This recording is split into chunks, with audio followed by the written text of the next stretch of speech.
You are watching Rahinijar TV with Ilama Sayyid Abdul Basit Bukhari. بنی اسرائیل کے احوال بیان کیے جا رہے ہیں۔ یہ لوگ طاعون کا جب ان پر وبا آئی تھی تو موت کے ڈر سے بھاگ گئے تھے۔ اللہ نے ان پر موت طاری کی اور انہیں دوبارہ زندہ کیا تھا۔ ویسے ہر انسان کو دو موتیں اور دو زندگیاں عطا کی گئی ہیں، ایک جب وہ نطفہ ہوتا ہے موت، اور جب وہ پیدا ہوتا ہے دنیا میں حیات۔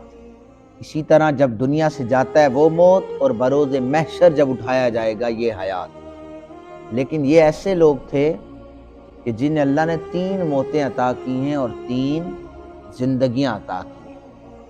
طاعون کی بیماری آئی، اور ابن عباس رضی اللہ تعالی عنہما اس حدیث پاک کے راوی ہیں۔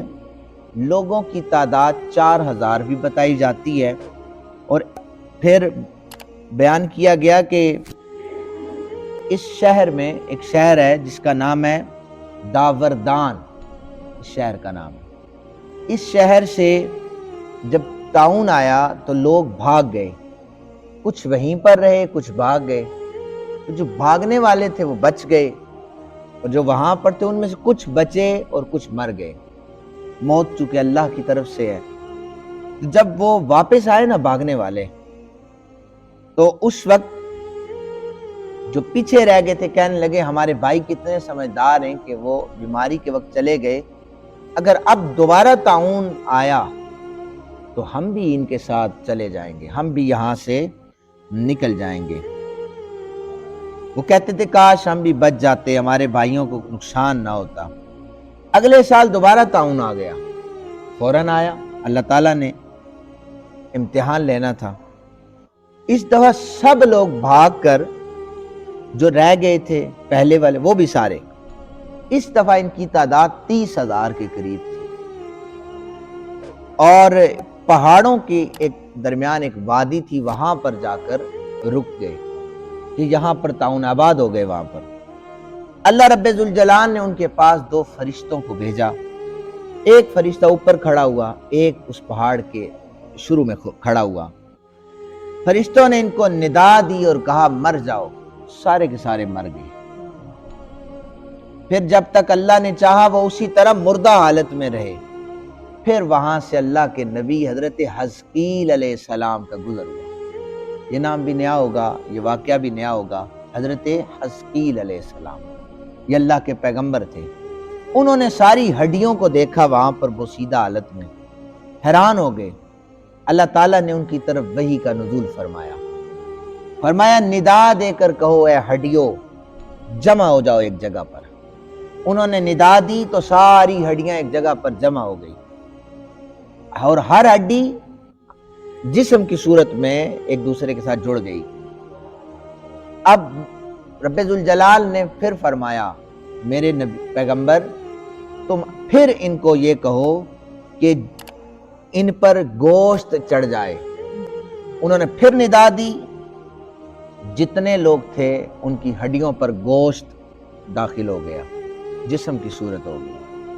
پھر اللہ تعالیٰ نے کہا کہ ندا دے کہ یہ کھڑے ہو جائیں، زندہ ہو جائیں۔ حضرت حزقیل علیہ السلام نے ان کو کہا زندہ ہو جاؤ، سارے زندہ ہو گئے۔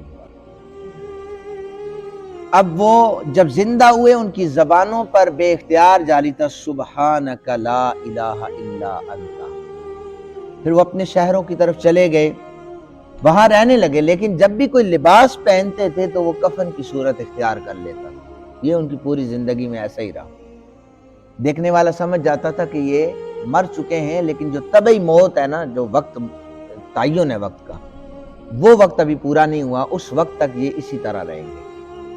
اب یہاں پر ایک سوال ہوتا ہے، وہ یہ کہ لِكُلِّ أُمَّةٍ أَجَلٌ إِذَا جَاءَ أَجَلُهُمْ فَلَا يَسْتَأْخِرُونَ سَاعَةً وَلَا يَسْتَقْدِمُونَ۔ ہر گروہ کے لیے ایک وقت مقرر ہے، جب ان کا وقت آ جائے گا تو وہ اس سے ایک ساتھ پیچھے ہٹیں گے نہ ہی آگے بڑھیں گے۔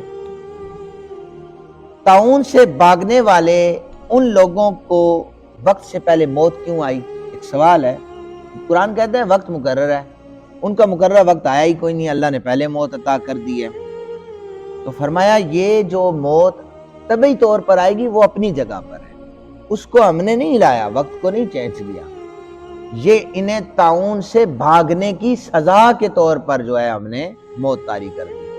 کیونکہ نبی رحمت صلی اللہ علیہ وآلہ وسلم نے فرمایا کہ تم کسی علاقے میں طاعون کے متعلق سنو تو وہاں مت داخل ہو، اور اگر تم کسی علاقے میں ہو وہاں طاعون پھیل جائے تو وہاں سے مت نکلو۔ وہ نکل گئے تو اللہ تعالیٰ نے انہیں سزا کے طور پر موت عطا فرما دی۔